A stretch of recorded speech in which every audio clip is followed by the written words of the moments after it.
Hello friends, இன்னைக்கு நம்ம வீட்லங்க செவ்வாய்க்கிழமை முருகருக்கு வெத்தலை தீபம் ஏற்றின வீடியோ தான் பார்க்க போகிறோங்க.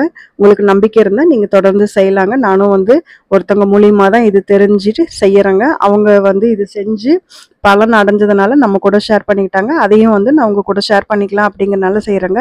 ஒரு பெரிய தாம்பாளமாக எடுத்துட்டுங்க, அதை நல்லா வாஷ் பண்ணிவிட்டு மஞ்சள் குங்குமம்லாம் வச்சுட்டுங்க, 6 வெத்தலை நான் வச்சுருக்க மாதிரி வச்சுட்டுங்க, அதுக்கும் மஞ்சள் குங்குமம் வச்சுட்டு 6 பூ வச்சுட்டுங்க, நடுவில் ஒரு மண் அகல் வச்சுக்கலாங்க. நம்ம மண் அகல் புதுசு இல்லாதனால நம்ம வீட்டில் இருந்த பித்தளை விளக்கு ஏற்றிருக்குங்க.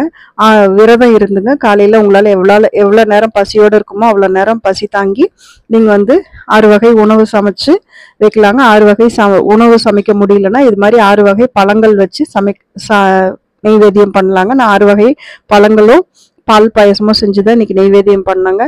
உங்களுக்கு நம்பிக்கை இருந்ததுன்னா கண்டிப்பாக இதை ட்ரை பண்ணி பாருங்க.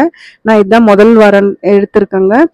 இந்த மாதிரி விரதம் இருந்து நம்ம வேண்டிக்கிறது கண்டிப்பா பூர்த்தி ஆகும் அப்படின்னு அவங்க சொன்னதுனால நான் செய்யறேங்க. முருகனை நம்பினோர் கண்டிப்பா கைவிடப்படாருங்க. அதே மாதிரி குலதெய்வ சொம்பு பூஜையும் நான் இன்னைக்கு முதல்ல எடுத்திருக்கேங்க. அதுவும் எப்படிங்கிறத வெள்ளிக்கிழமை நான் ஷேர் பண்றேங்க.